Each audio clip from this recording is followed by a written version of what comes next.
Hello and welcome to this top 10 of 2025. This is my top 10 tarot decks that I have bought in 2025. Now, I'm going to caveat that with a few things. Firstly, some of these tarot decks have been out for a long while, but they're new to me, so I have bought them in the past year. Also, I am including December of 2024 into the mix because I got one of these decks for Christmas and it would have kind of skipped through the year. So I'm going to, from now on, use the date of as from December. Yeah, I'm going to use that date to kind of roll in onto next year. So anything I get in December next year, or late December next year, like Christmas time, will be in the video next year. Most of these are, as I said, they're all new into my collection. Quite a few of them have been on the market for quite a while. There are only two other decks that I have that are not on the list. One of them is the Wicked Tarot. I did do a flip through of this tarot deck. I'm not including it because I haven't had enough chance to kind of work with it. It's not made as much of an impression. So maybe it will be on next year's list. And then the only other one that is missing from the list. So this is how many decks I've bought this year. I think I've only bought 12 tarot decks, so that's one for each month of the year, is the Kawaii Tarot, which I used for inner child work. And I don't tend to, it's not really kind of my style. That's why it's not in with the rest of the decks, but it didn't make the top 10. So the Wicked Tarot may be on next year, and I've got a flip through video, I will link it below, of this deck. I am using it now throughout December, and it is warming. I am warming to it. If you've seen my flip through, I had a few qualms about this deck, but I am definitely warming to it. And then the other one was the Kawaii Tarot, which is not kind of my style, my vibe, really. But I do use it for inner child work. And there is another one on this list, actually, that I would use for inner child workings as well. So without further ado, let's get on to our number 10. So number 10 is, don't know whether you can work it out from the backs. This is the Goddess of Love Tarot. And I bought this again. This is not my usual kind of vibe when it comes to tarot decks. I'm more into the dark. I'm very picky about my artwork. I'm not really into animals a lot unless they're crows and ravens.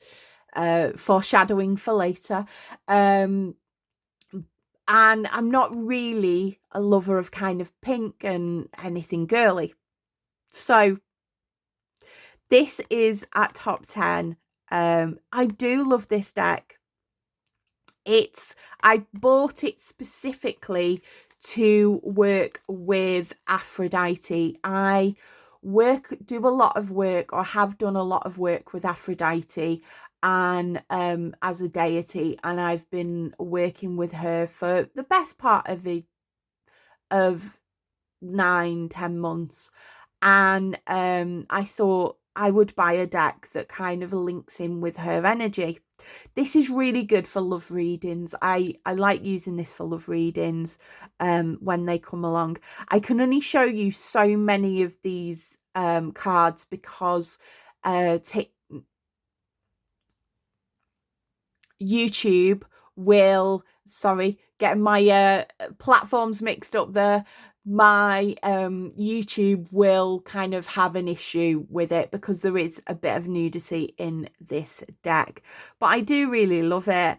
I do think the borders, you know, could go, and I might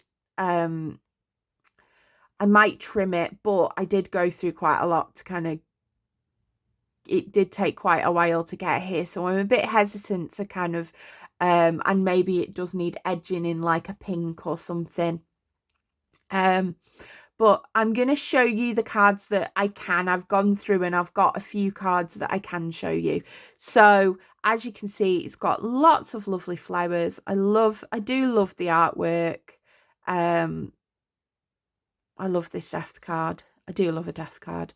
I love that they've put the Kabbalah in with the Ten of Pentacles. The guidebook is really detailed. It's got a really, really good guidebook with this. So it is very pink. It is very girly, very flowery. As I said, I like using it for love readings and self-love readings as well. It's kind of good when you're wanting to get into that Venus, Aphrodite, even kind of Freya on her love side kind of energy, with self-love and confidence and things like that. I love this world. Very different tower. But I do like this. The cardstock is quite thin. It is very, very thin. As I said, the guidebook is really, really good. It's really detailed.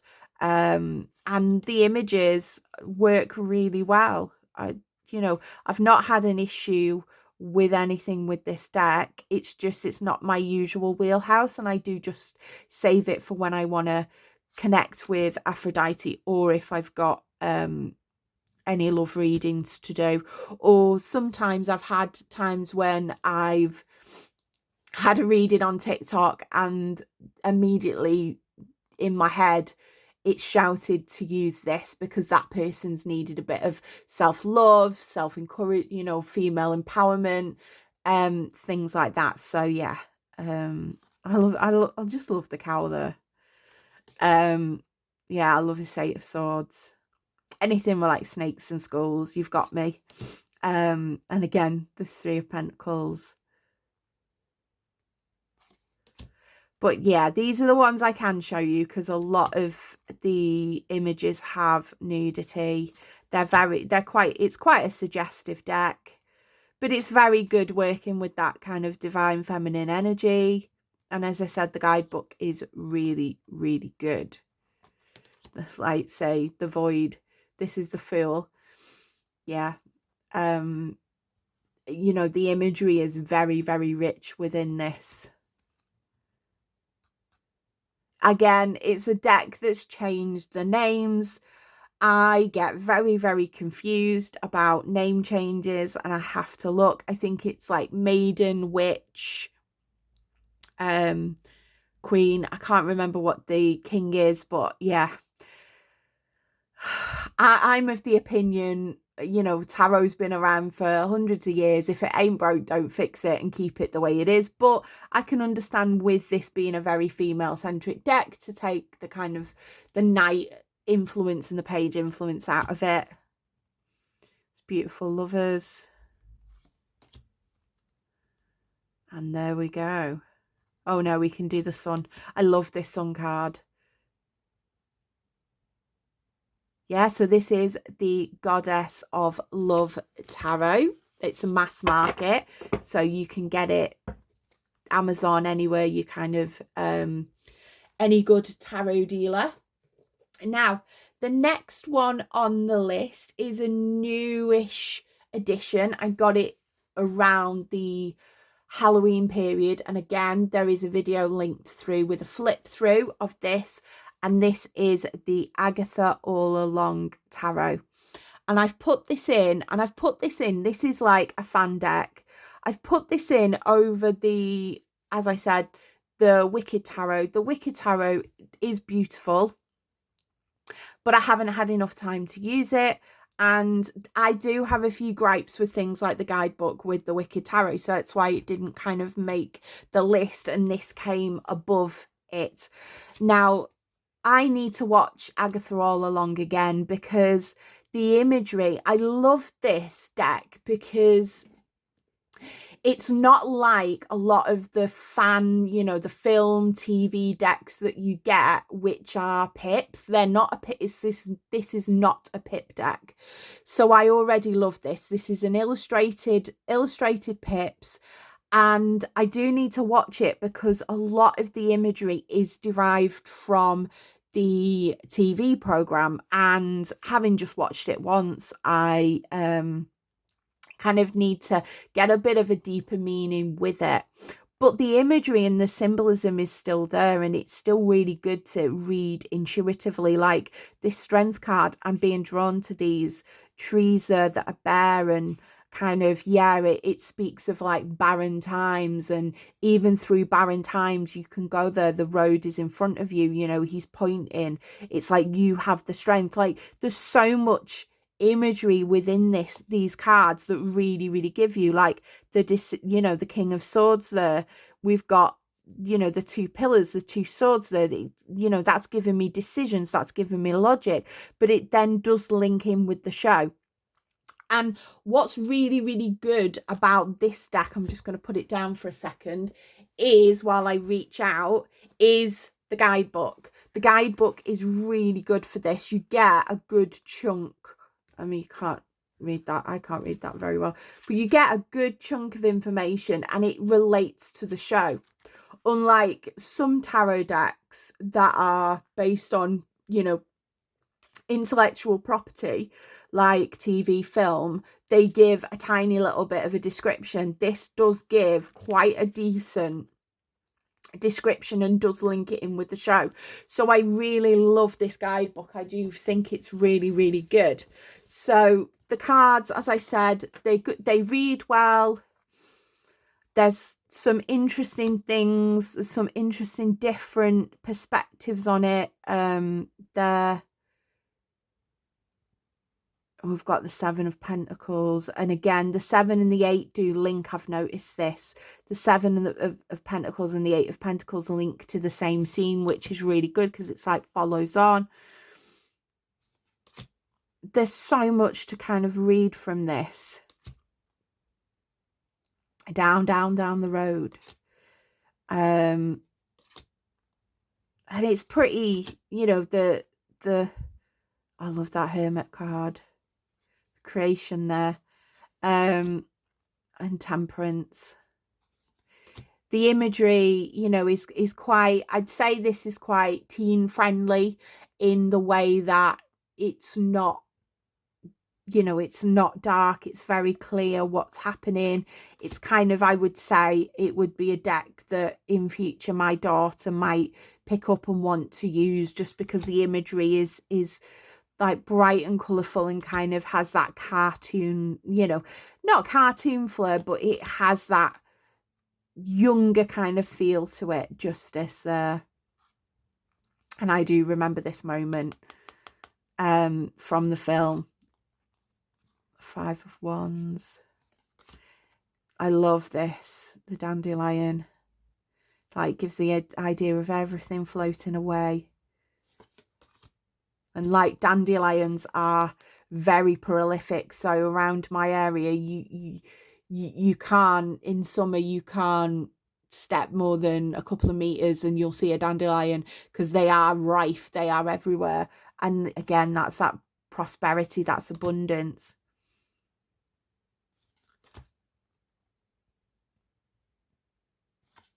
I like it, and it's given me some, like the 4 of Cups, she's pouring away the glass, she's choosing to pour it away. The other glasses are there. Like, yeah, it gives a different interpretation to it. I was trying to find some more cups because it's interesting how I love this Empress. I'm a bit of a garden witch. Yeah, and again, that 8 links in with the 7 and the Lovers. I love that, they've not gone for a traditional stance on that. If you know the show, you'll know why that's the way it is. And they do have nods to the traditional tarot, but they take it in its own direction. You can still tell, yeah, this was it, the Nine of Cups. The fact that all of the cups are all empty or tipped and things, it gives a different layer to things. Like sometimes with this card, it's like, oh, you're very fulfilled, but all the fulfillment is behind the person and he can't see it. And sometimes this harkens to not being able to see all the emotional abundance that you do have, and kind of taking a look. And the fact that the cups are tipped, the glasses are tipped, gives that kind of idea. But it is that very Rider-Waite-Smith there. You can link in quite easily. Yeah, so this is the Agatha All Along Tarot. So if you are a Marvel fan and you like the show, I think this is a good tarot deck. And it is a very good beginner deck, I would say. If you know the show well, and again, the cup's empty, it just gives a different perspective on the cards that I'd not really, again, wine glasses everywhere. Wine glasses everywhere.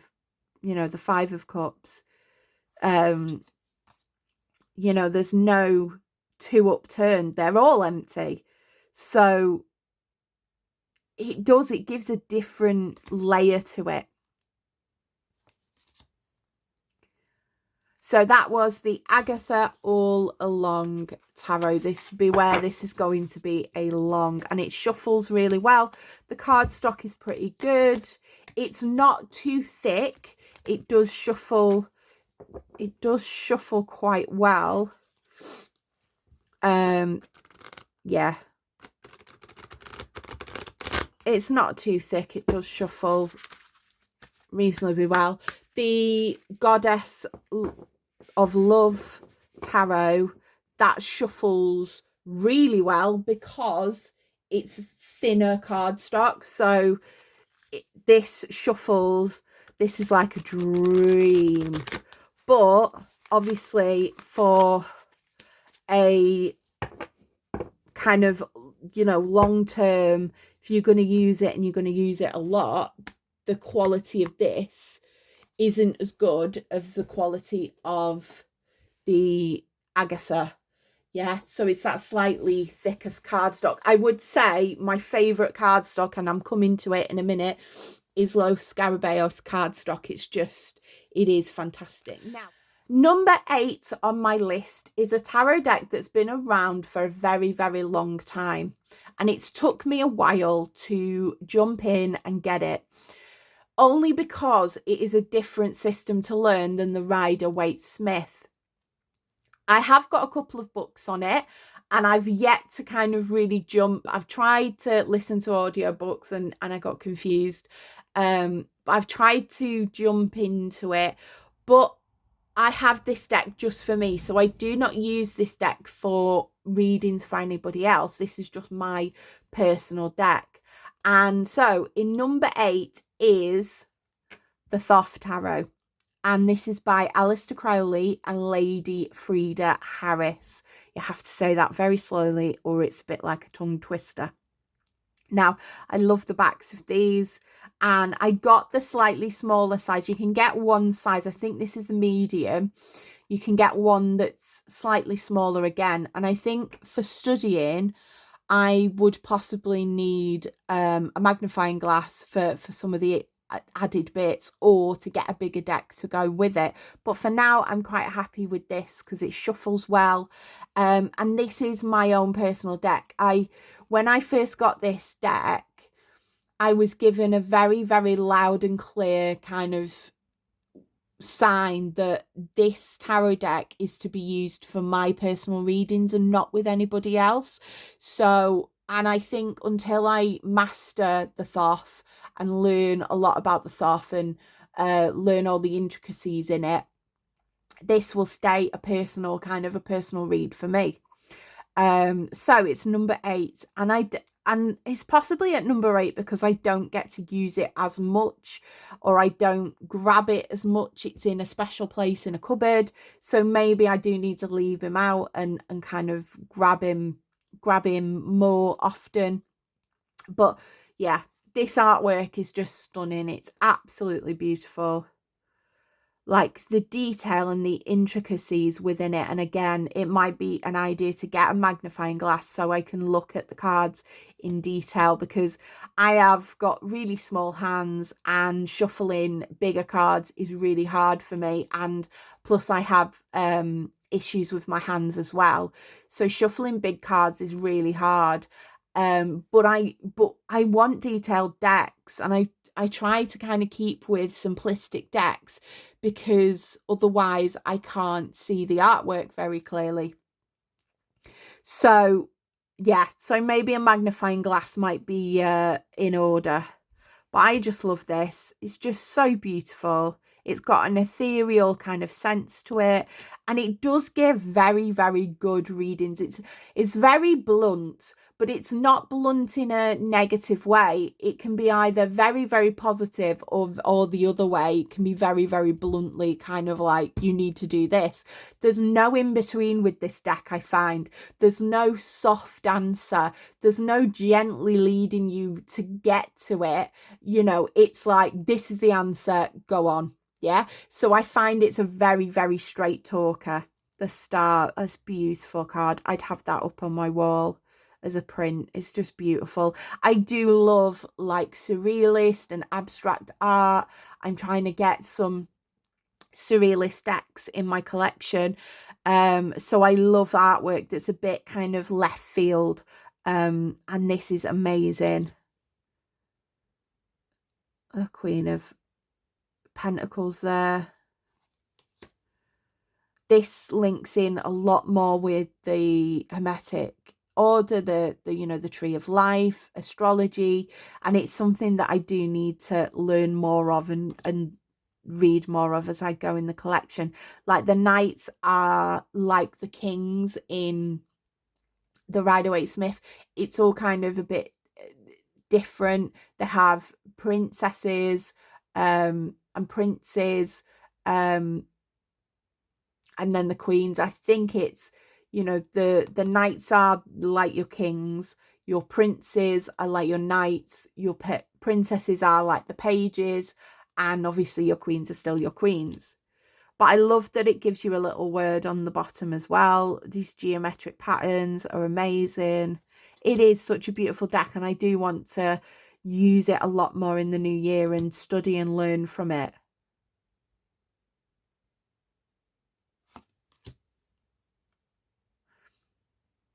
It's got a pip edge, but again, the word, you know, helps you there.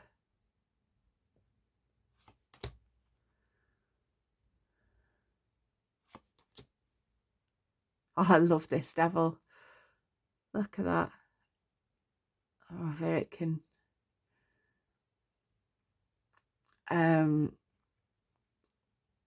whether it can focus on it, but with the goat and everything, and then the people there. It's just so many hidden layers to it.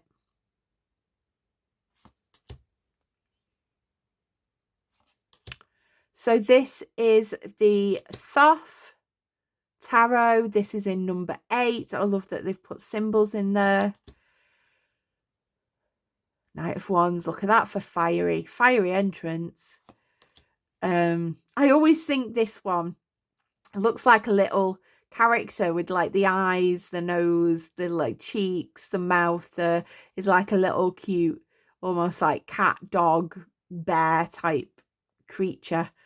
There I can see there's a, I think there's a name for when you can see things in other, you know, you can see other images in something like clouds or the ceiling and things like that. I don't know what the word is. The art card.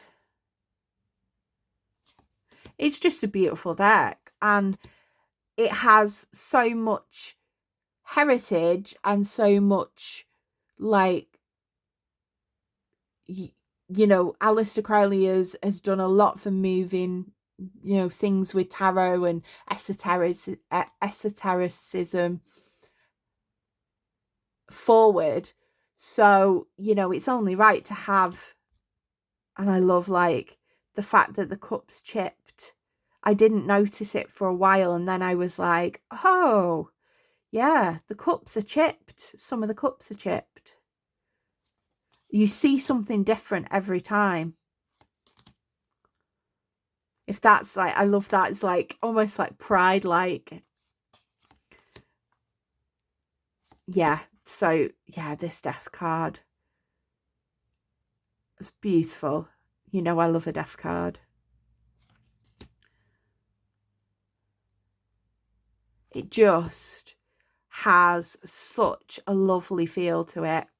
And when I need to make like major decisions or there's major events coming up, I will grab the Thoth deck because he's a straight shooter and it tells me what I need to know. Good, bad and ugly. So that was number 8, was the Thoth Tarot by Aleister Crowley and Lady Frida Harris. Now, the next one is on my favourite cardstock. So it's a low Scarabeo. And I got this and then immediately after this bought the tarot deck that the author had created before this, because it sold. This is the deck that sold me on getting the Murder of the Crows tarot. So if you know, you know. And this is the Joker tarot. So this is by Corduroy Roy. There's somebody else that I think has worked with them on this deck as well. I don't have the box out. I put my boxes in like little knitted bags that I've done, knitted and crocheted. So I have the boxes kind of tucked away. But yeah, this is the Joker tarot. So this is number 7. And it's such a good deck for shadow work, but it's a good deck for shadow work, but it's not overly scary. It has got a sinister edge to it. There is, you know, there is a bit of a sinister edge there, but I love, you know, the 7 of Cups. You've lost your head. You've got too many choices. It's kind of like, you know, swirling. You don't know what to do. Like, where's your head at? That's what it gives me. But I love the cardstock. It is a bit noisy, but I do love this matte cardstock. It's really kind of decent quality. And it shuffles really, really well. Like, love them lovers. And they're looking. It's just such a good. It's a good deck to read with generally. It's a good deck for normal everyday reads, but it's also a really good deck for shadow work. The wheel, and he's perched there watching the wheels turn. And like the nostalgia there, holding the teddy bear. And like the Ace of Cups, you're pouring into a cup, and he's smiling, and it's a bit of a sinister smile there. The star. Oh, it's stay too long on that. Love the 6 of Swords, like you're the one putting the boat and moving on. The Hanged one. The Devil. I love this. This is one of my favourite devils. I love a devil card. I love a death card. And I love a tower card. They are kind of the, you know, the cards that really, the artwork speaks to me. But I love this. It's like holding. Got the power, got the authority. The 3 of Swords. I love that he's holding the heart up. And even like the Emperor's like sinister, and then that matches in his cane. It's just got an edge to it. It's got an edge, but it's not too dark. It's not too sinister. Again, I love this card. This is my favourite 4 of Pentacles card ever. It just shows that you're holding on to it. You're holding, you know, let it go. You can't take it with you. the fool, the cat you know, it looks like he's shrieking and warning him, and the sun.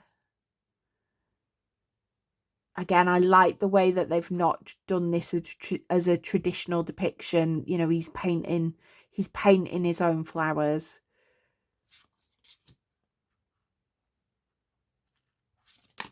Oh. It's like the Page of Wands, but he's got a sword. It's an interesting dynamic to have. I do find the guidebook is a bit thin. It gives you a quote. And those quotes are very interesting to journal off and use as a jumping point.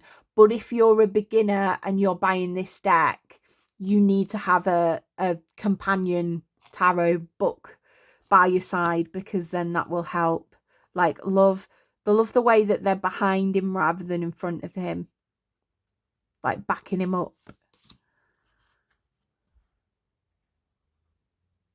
Four of Cups, and there's no cups to be seen. It's like, why are there no cups to be seen?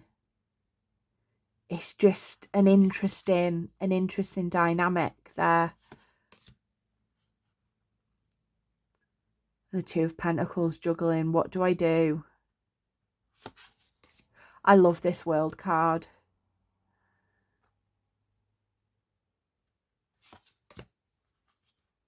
Eight of Swords, the straitjacket, and the shadow there that's kind of different. It's like the shadow's face on and he's at his side. It's just the way the trick of the light kind of comes in. Yeah, so this is the Joker Tarot. So this is number, I love that, Two of Cups.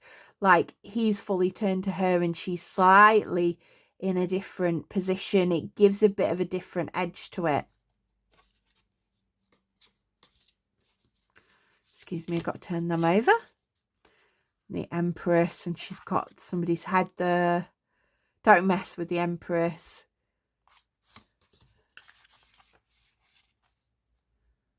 Then it does lean into your traditional Rider-Waite-Smith at times, but then it's got its own edge. I love this Ten of Wands. The wands are not, he's not actually carrying the wands, he's carrying the chest.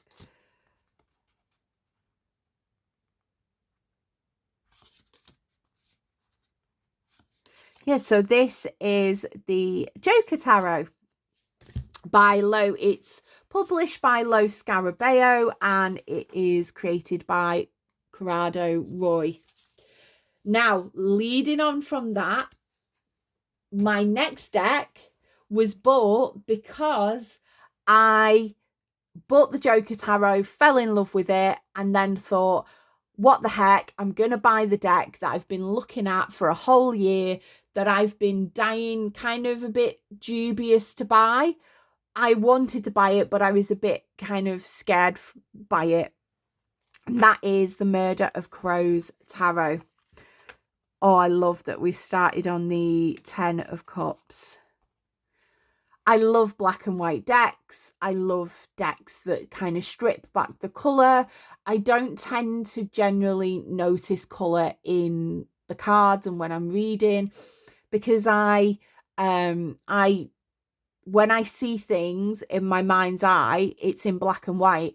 I know what the colour is if I need to know what the colour is, but I see it in black and white. So if I was to envision an apple, I would see the apple, but I would know it was green, or red if it was a red apple. It's a very weird thing, and there is a word for it, but I don't see images in colour. If I need to know the colour, I'll see it. So these black and white decks really appeal to me. And a lot of people get a bit scared and a bit nervous about this, but I've found this is quite a gentle. It's good for shadow work in the fact that it's quite a gentle one, nudging in with the shadow work. It's very kind of real with how how it brings its message. It's not cruel, it's not dark, it's not too deep. It's kind of gently pushes you towards the kind of things that you need to see. It will show you them, but it won't be very, very blunt. To nip through some of the cards because of the nudity. Like, I love this Eight of Swords. Again, this is possibly my favourite Eight of Swords card. That she's there and she's trapped by her own making, and you know, the crows are kind of coming in and maybe warning her, or maybe kind of taking advantage. There's so much in this deck. And I love, as you know, I love crows and ravens. So the fact that it's got crows throughout hits the spot. The fact that it's a black and white deck with crows and, you know, crows on throughout the images. You know, it does have hard things coming in. You know, it does have disturbing images that you can sit with and look at. And I love the way that it almost looks like brambles. It can look like barbed wire. It's kind of got this multifaceted way about it. I love that the pentacle is, you know, he's not offering the pentacle. The pentacle's in the horse. The pentacle's there for driving. And this Five of Cups, such a different way of looking at the Five of Cups.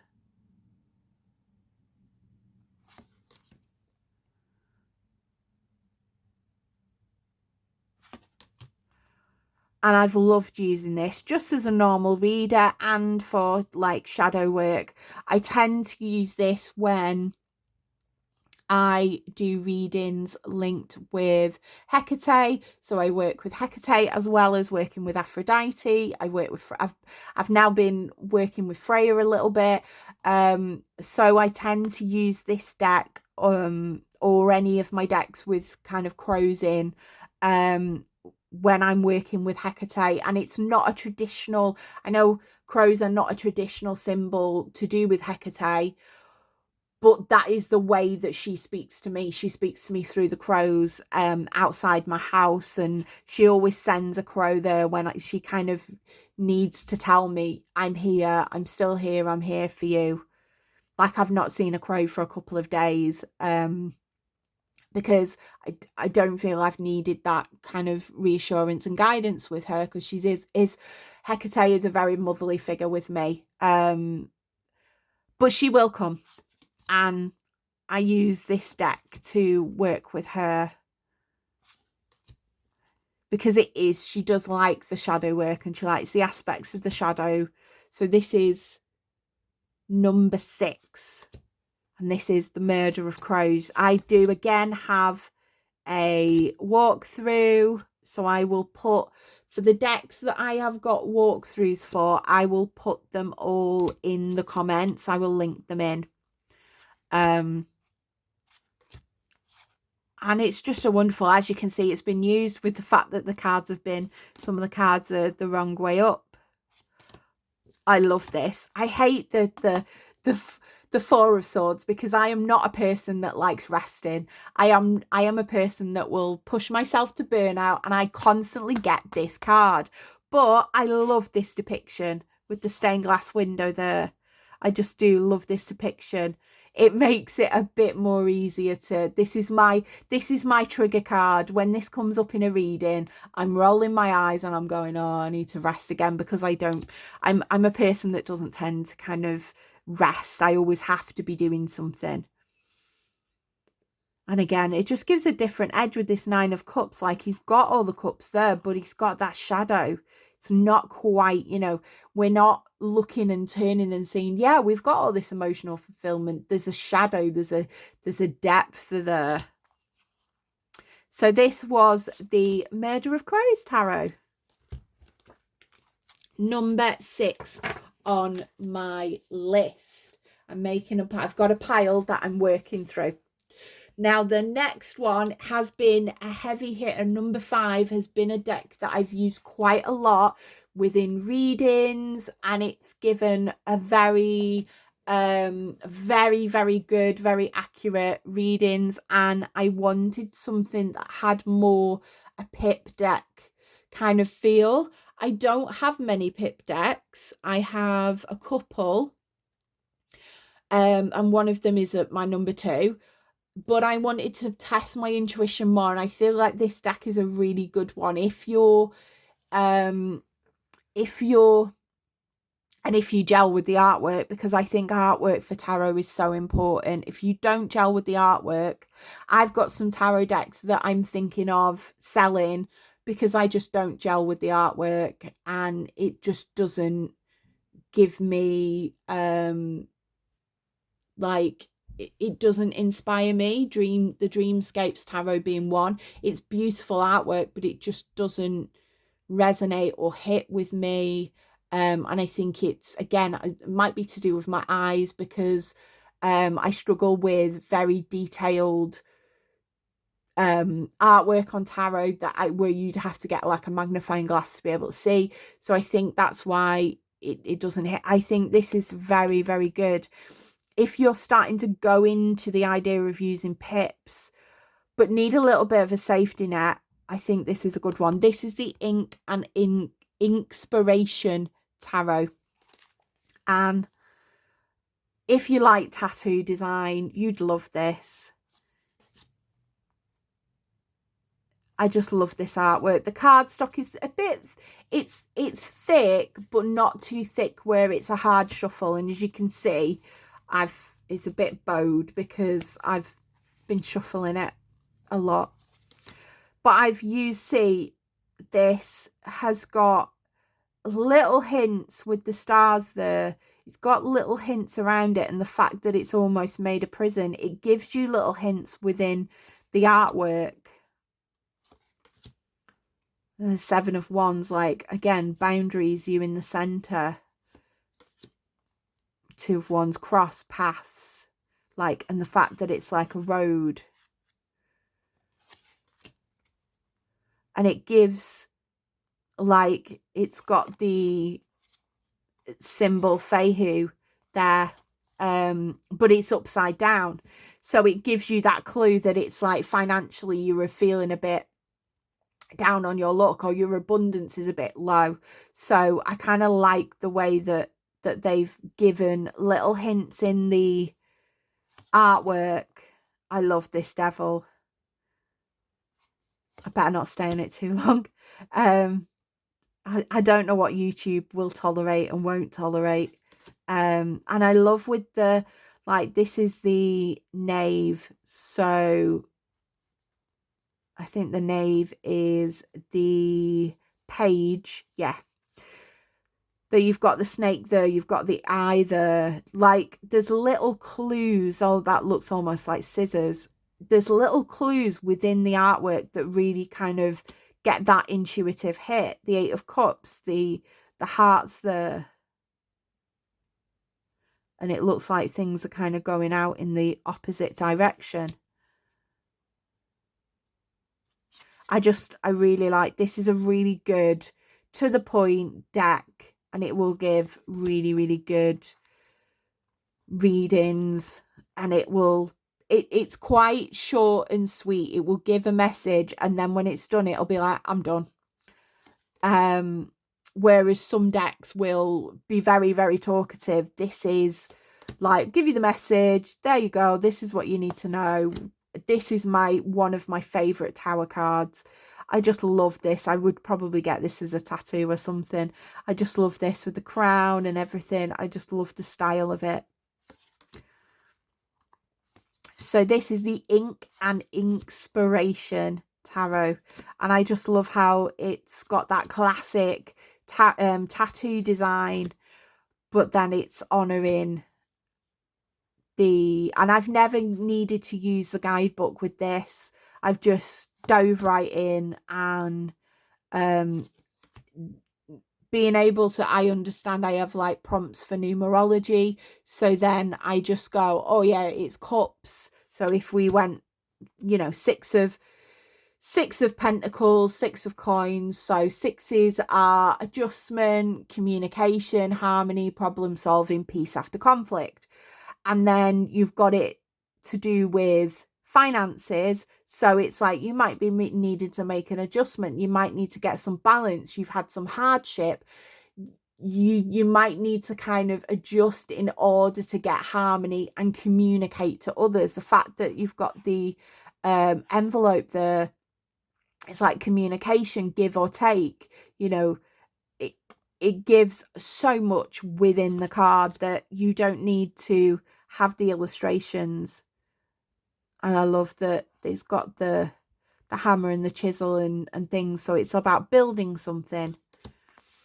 Yeah, so this is the Ink and Inspiration Tarot. So this is number 5 in my top 10. And it is such a wonderful deck. I love it. I need to get this out and use this again more. I think I usually use this in the spring and summer because it's got a bit more of a like spring and summer vibe. So I use it up until like August, and then probably towards September, October, I'd take it out. But you could just use this all round. I just think it's got, it's not as a dark energy, where I like to use my more shadow work decks in the, you know, autumn and winter months. Now, the next number 4 is a new deck. Like I've had the Ink and Inspiration for about 6 months, whereas this next tarot I've had for about 2 months maybe.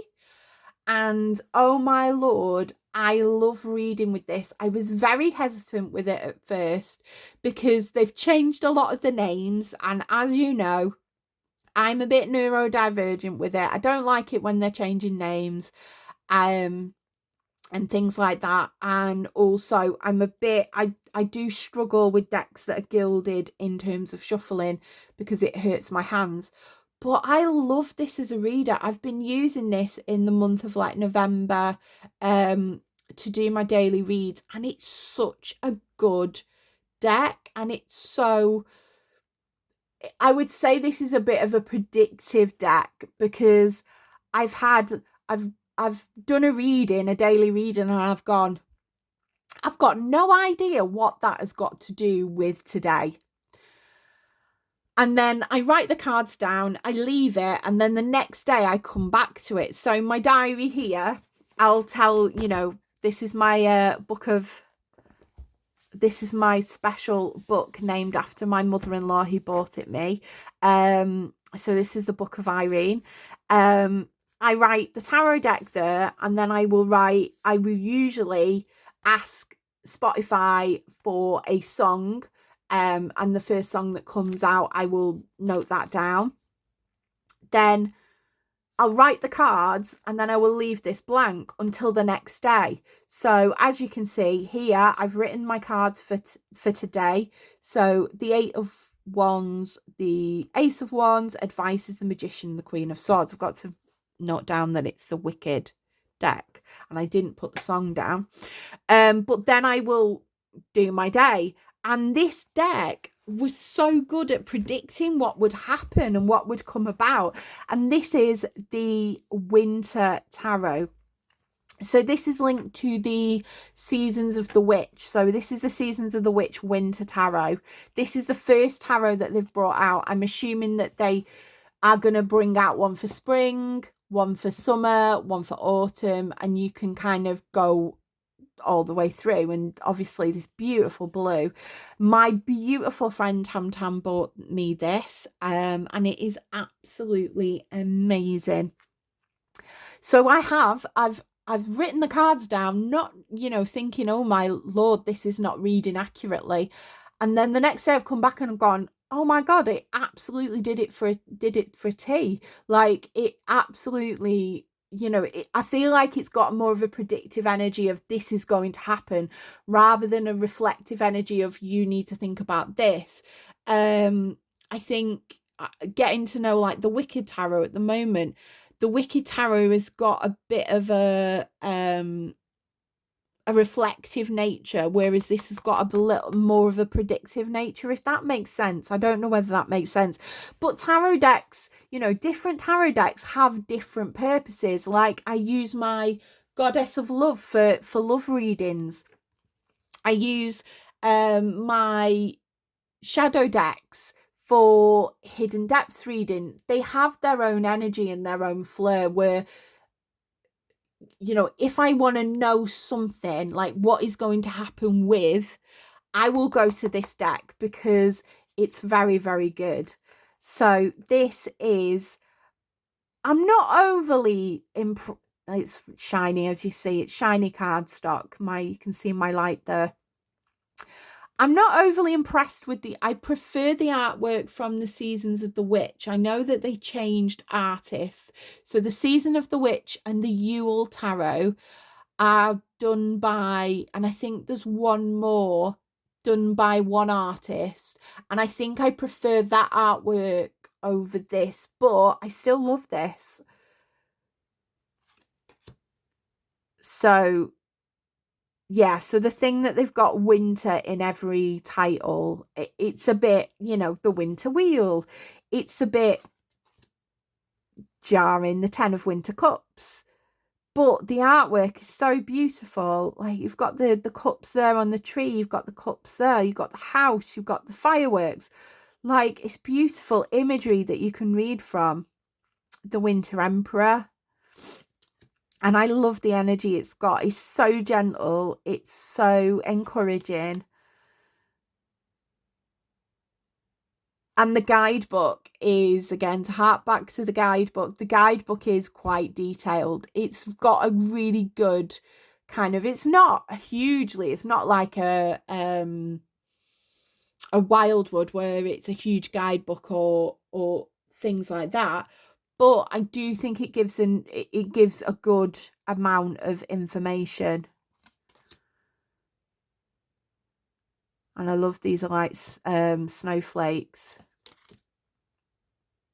I love a lot of lightning imagery.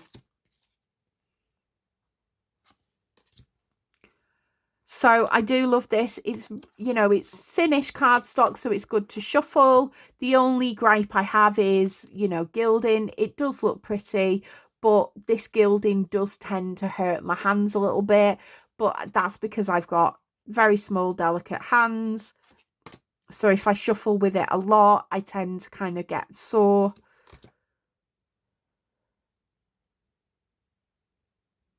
I love that she's holding the moon and then pouring it out.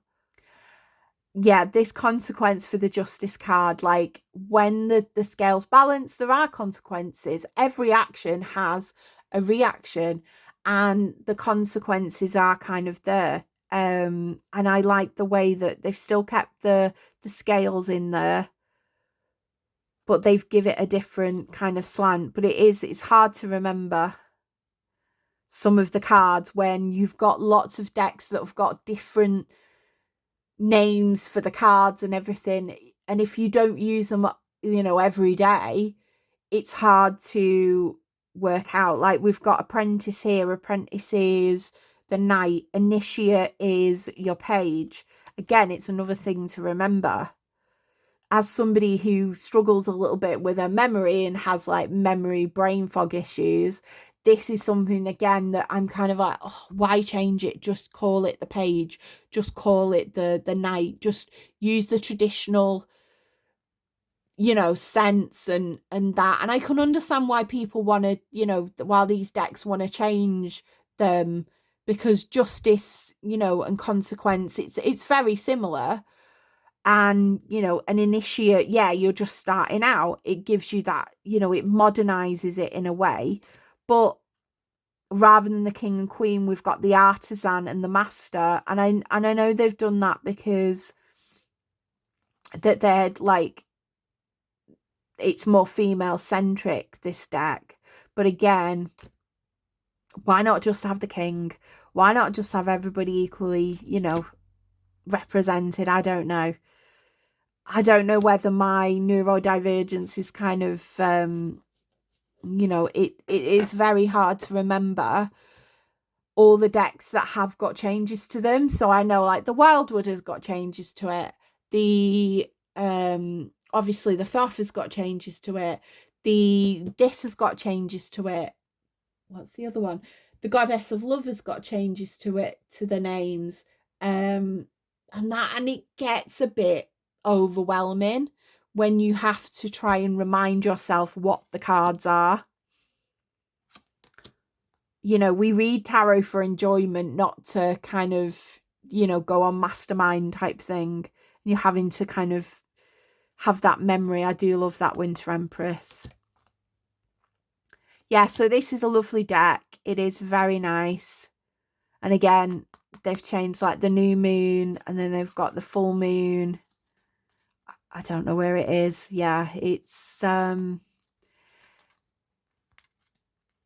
one to, you know, remember with the guidebook in order to remember. But it is a lovely reader. It is a lovely reader. So this is the Winter Tarot. And again, I have a walkthrough of this deck and I will put it in the comments for you. So this is the Seasons of the Witch Winter Tarot. And I'm guessing that there are going to be many more coming out. Now, we're in top 3. So apologies, this video has been quite long. It's going to take me a while to edit it. There have a few bloopers there. So let's get into our top 3. Now, I don't think this top 3 will surprise anyone if kind of you truly know me and truly know my style. Now, the number 3, I loved this deck so much. I went and purchased, again, similar to the Joker Tarot, I went and purchased their new deck or newish deck as a Christmas present. So that might be on a deck, that might be on my top 10 list for next year. But this tarot, I've loved working with. I've really loved, and I've loved this for my hidden depths reading. So whenever I want to know like what's happening, what's hidden underneath, this is a great deck to get down deep to the bones of a situation and get kind of really, really deep into it. And this is the Deviant Moon Tarot by Patrick Valenza. Now this is a little bit different in terms of the shuffle because it's a lot thinner. And I think it's a lot longer. Let's look at the, yeah. It's longer, but it's narrower. So I do like this as a shuffle. The card stock is quite thin, yeah, but again, that leads for a good shuffle. I do love how this shuffles. I'm just going to give it it shuffles like a dream because it's a thinner kind of cardstock. And the only thing is like when you're holding it or you're trying to kind of, you can't hold it. I can't hold it that way because it's, as you can see, it's way too, I can only just hold it that way. So this is the Deviant Moon Tarot. And I love this for shadow readings. I love this for, it will really show you what is hidden underneath. It will really drag those things up. I've nicknamed him Dave, so he's Deviant Dave. But I love how they've changed, like you've got the 9 wands there and he's sat there and he's sad and he's having to climb up the ladder again. Like there's just a different element that it brings. And I do want to get the guidebook, the separate guidebook that goes with this. It does have a little white book, but yeah, like this hermit is peeping out. He doesn't want to be seen. It's just got a different edge to it. And I love my surrealist kind of weird art. And the fact that he's put, you know, he's tipping the cup himself. Is this yourself restricting yourself and keeping yourself in these 3 cups and not taking the opportunity? Like the artwork is just so beautiful. Some I'll have to skip through. Like that 2 of Cups. But she's got, have you noticed, there's got the blood on the floor. I thought her foot had been cut. Like the they've got the bandage around each other, like little things like that. It's just the Eight of Cups. She's having none of it. She's leaving. Some people don't kind of like this artwork in terms of it's like, it is a bit an acquired taste. It has, again, you know, if it wasn't for the Joker Tarot, this would be my favourite Four of Pentacles. Again, you can't take it with you. You can't take your money and finances and house with you when you pass. So it's reminding you that hoarding things, it's not really a good way to go. The Wheel of Fortune. I love, like, you've got the heartbreak, you've got the hand, you've got sad face, you've got a moon, a star, like, yeah, and the little demon there above the wheel. The 10, again, more traditional Rider-Waite Smith, but again with Patrick Valenza's flair. I do love this deck. I do think it's such a, you know, biting your own, you know, it's almost like biting the hand that feeds you, or kind of inflicting the torment onto yourself. And the demon there behind them, like, biting in. So this is a really good, and I love this strength card, because there he's like, he's got the strength, but little does he know that this creature is like, yeah, I've got you. I can flip you at a moment's notice. I'm going to skip the Lovers and that one because it's don't want to get in trouble. But again, the Six of Pentacles, giving, receiving, like, what are you hiding? What are you, you know, can you give? If so, why are you giving? Are you doing it for, you know, ulterior motives? What is the motive behind you being generous and giving? It just raises so many questions. And I just love this artwork. It's such a good deck. And I've used it so many times. And it's been bang on with its readings. And they're like the 10. They're the 10 of Cups, or the happy family, the little playing and everything.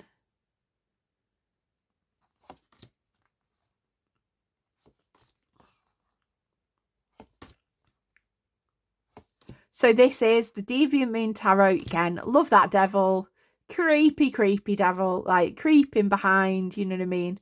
I'm getting like, he sees you when you're sleeping, you know, like Santa kind of vibes, you know what I mean? Like, Santa creeps around and gives you presents. Like, so does this guy.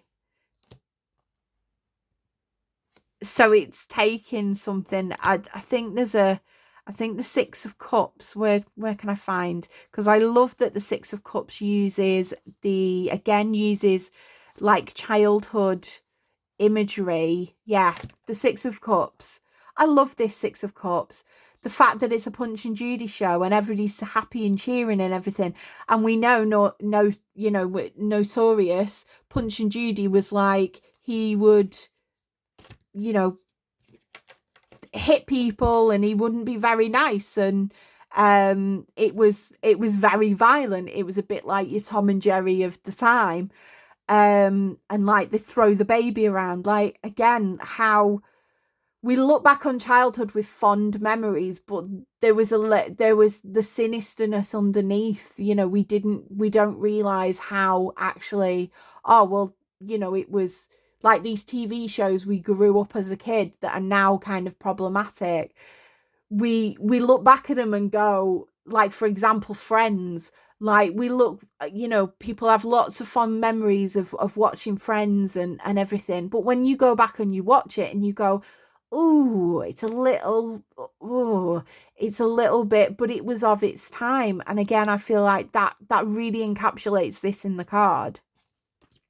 So this is the Deviant Moon Tarot by Patrick Valenza. It is amazing. Now we're in top 2 territory. So I'm just making a big pile of my decks that I've just used on the side. Hopefully they don't fall down. So number 2, this has been one of my most used decks of the year. Particularly because one person likes to have it as their go-to deck. Not naming any names, but you know who you are. But also I've loved using this for people that have had like there's an element of inner child work that's needed within there. I've used it for inner child work for myself, and I just love it. It is a pip deck, so again, it took me a while of getting used to it, but it is the Labyrinth Tarot, and I absolutely love this. Labyrinth is my favourite film from when I was young. It is one of my go-to films. It's comfort film. I will put it on. I will watch it. I will usually cry a lot. And kind of it gives me like inner child vibes. Now, I just love this artwork, but it is a pip deck. So you've got the 8 of feathers, which is the 8 of swords. That's not really giving you a lot, but again, you've got one green feather. You can read from that. The other feathers are, you know, yellow and orange, but you've got one green feather. That person there's been surrounded. I love the artwork style, like the way it looks like it's etched into like wood. I love the fate card there, the death card. Tra-la-la. Sorry, you said nothing, tra-la-la. See, when I read with this, moments of the film pops out and really helps with my reading. And the star, of course, is Sir Lancelot. Hoggle. So I love the way that they've made it look like it's a wood. It's wood turned. They have, again, they've changed the suits. So we've got junk. We've got wands. So junk is pentacles, wands is wands, feathers are swords, and pots are cups. So the cups and the wands are kind of easier to remember. So that's half your battle. But I just love this deck. It's such, even though it's a pip deck, it's such a good reader. It does harness into that kind of inner, what you need to heal in your inner child energy. I love the demon. Don't lose your head. And don't ask us, we're just the knockers. You know. A fool is Sarah on her journey. The hermit. You've got the head there. The tower, loving it. And yeah, I use my intuition. I tend to use my intuition a lot more. Like with the 2 of cups here, you've got 1 cup closed, 1 cup open. Again, it gives you something to jump off. Oh, and our beautiful king of feathers. The owl that Jareth would turn into. You know, the 3 of junk, and you've got the fork there. There are little things that you can just get from this, but I genuinely use numerology, or I have a good memory with the cards, so I can remember. I think there's only been one occasion where I think it was the 7 of cups where I completely had a mind blank and forgot what the 7 of cups was about. Judgment, I love this. You know, 1 will lead to the castle and 1 will lead to certain death. Yeah, I do. I was so reluctant to buy this deck because I knew it was a pip deck, but I'm so glad I did.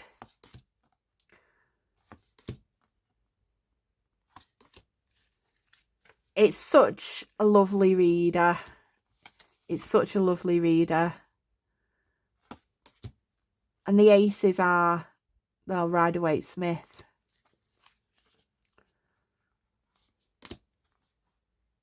It just would be nice to have like a fully illustrated, you know, I wish putting it out into the universe, I wish they had a fully illustrated, because there's so much in the movie that you can apply to the, you know, they did it with Wicked, they've done it with Agatha all along.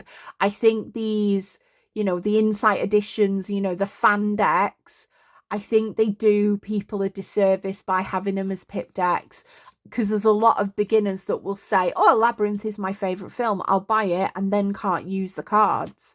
Like, people will think, oh, this person's into crystals and stuff like that, I'll buy them a tarot deck based on their favourite film, and they get it and they can't use it. It does feel a bit, because we have things like Marseille and, you know, pip decks that are very pip decks, that if we want a pip deck, we'll get a pip deck, we'll get a Marseille deck.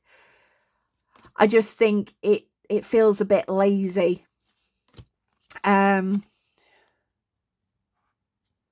Because if I was just coming to tarot for the first time and this was, you know, I'd been bought this as a gift for my husband, but it's still in my top 2 of this year because I've used it so much and it is so good. Like the Labyrinth, the world. Yeah, so this is the Labyrinth. I've got to turn him up. The Magician, Agarif.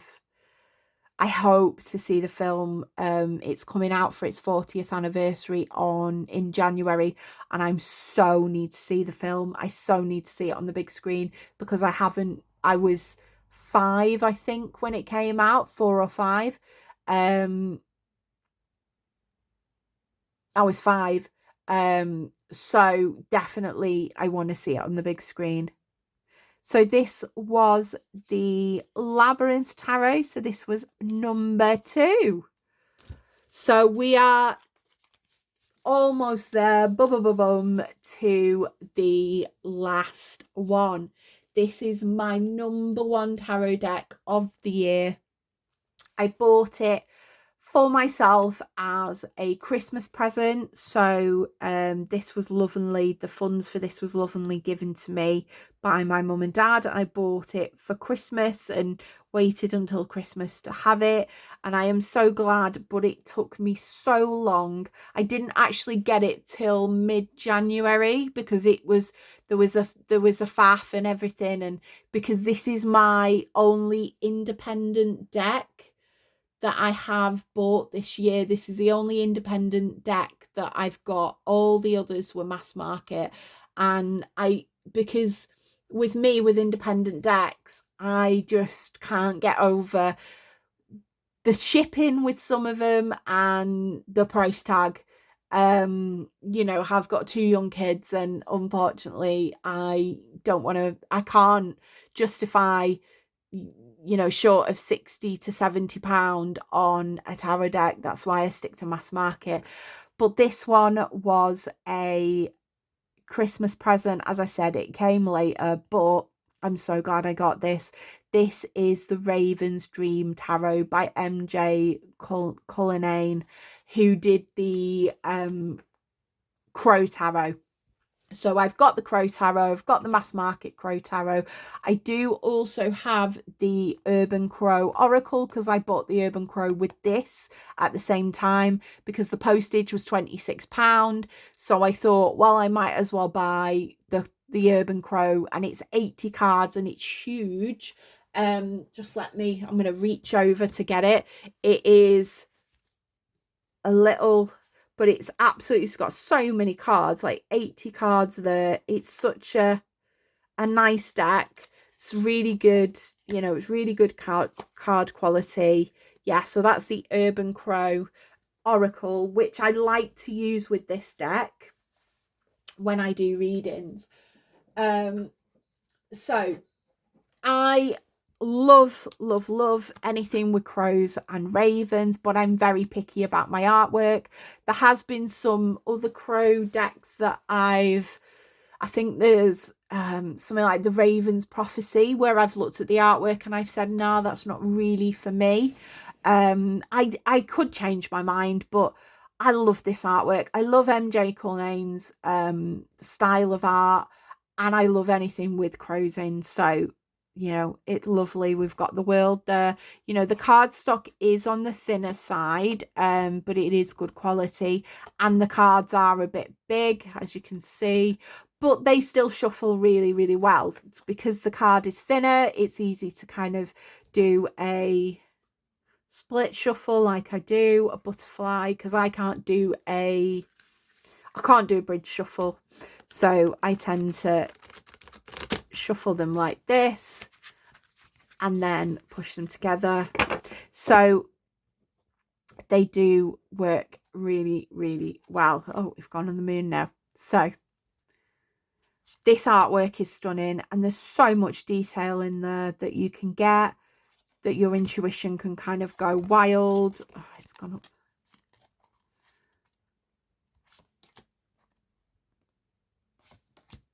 And it's just absolutely amazing. If there was an easier way, you know, if they made a mass market version of this deck, I'd love it to be a little bit smaller, but I think the image wouldn't be as strong. You wouldn't get as much out of it. So, and I love that Wheel of Fortune.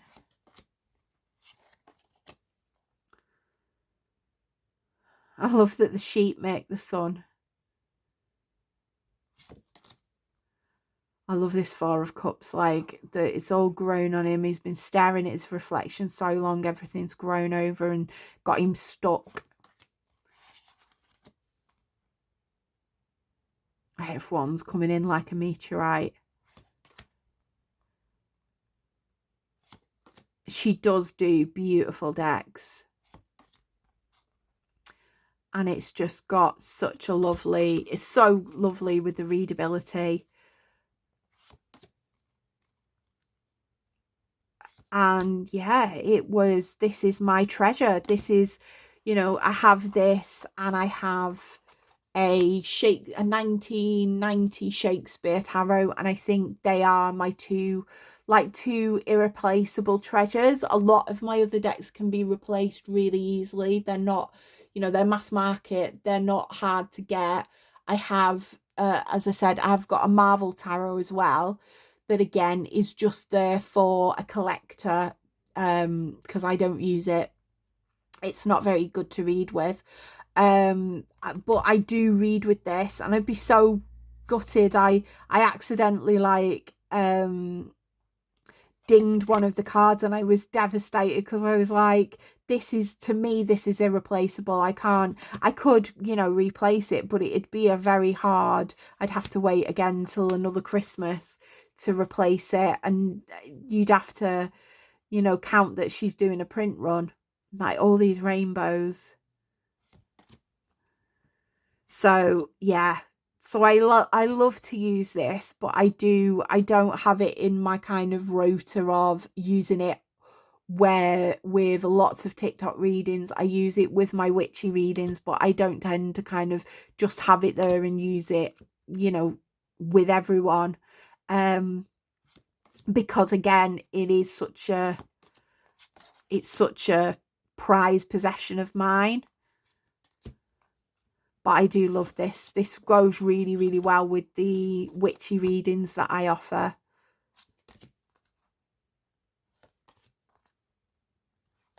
Oh, I love that. And he's got the scars and everything. He's been sewn back up, and he's moving on. That Chariot, that's got some ferocity there. The Devil, and he keeps feeding him peanuts, and the door's open and he can get out, but he's, you know, being tricked. Love that Devil. I've got to say, that's a favourite Devil card of mine. There's Seven of Swords. He's there with his rope, and he's trapping. Fox is watching. It's such a lovely deck. It is a lovely deck. And the guidebook is decent. It's good. Gives you all you need. It's just beautiful. Beautiful, beautiful, beautiful deck. I'll turn these over. I love this Temperance.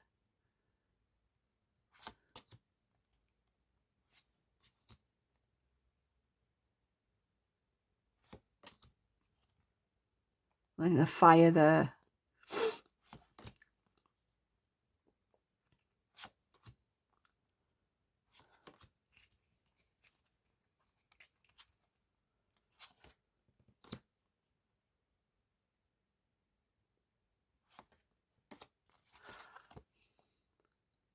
again, love a death card. Everybody's looking on. Things keep moving. And the fool there, fool jumping off. The dog warning him.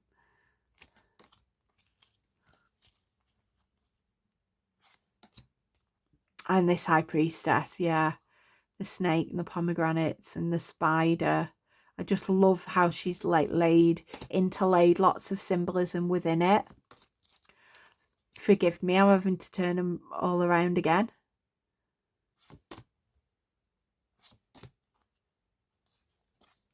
It's like swapsies. Yeah, so this is in my most beautiful tarot decks collection as well. I think the Labyrinth tarot is in there as well, and a couple of others. I think the Deviant Moon is in there as well. So I will link all of those playlists underneath so you can have a look. But yeah, this is my final one. This is, and I feel like I might do I'm thinking maybe I'll do my what's ahead this year reading with this. It's going to be big, but like a card a month to look at, you know, picking an overall theme of the year, having that in the middle, and then having all of these cards and the artwork to look over will be a good idea. Maybe I need to do that possibly sat on the bed so I've got lots of room to be able to spread the cards out. Love this Empress. Yeah, so this is the Raven's Dream Tarot by MJ Culnane. Yeah, I've the corners, I've curled the corners on that one. Yeah, so this is my very most special deck.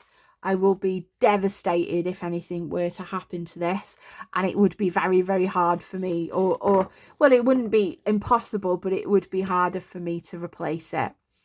I hope you've enjoyed this look through my top 10 tarot decks.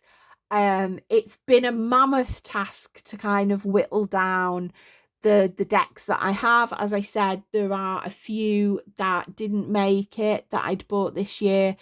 The Wicked, I'm going to reserve that maybe for next year. The Vlad Dracula tarot is a really good tarot, but I feel like I haven't bonded with it as much. That's why it's not in the top 10. And the Kawaii tarot there, so I think it's 13. So I've got one for each month and one extra that I've had there in terms of tarot decks. So thank you if you've got this far. Thank you. Can you put a crow or a raven in the chat? Don't forget to like, subscribe, and yeah, share if you can. I really appreciate it. I love doing these videos and talking tarot with everyone, and I love kind of seeing everybody's takes on your top 10 tarot decks of this year and everything like that. I was inspired by Simon at the Hermit's Cave. I will tag him in as well because he's done his top 10 decks of the year, and I loved watching that. And there's been quite a few top 10 decks of the year videos that I have seen. So thank you, and I will see you again soon. Bye, Moonbeams.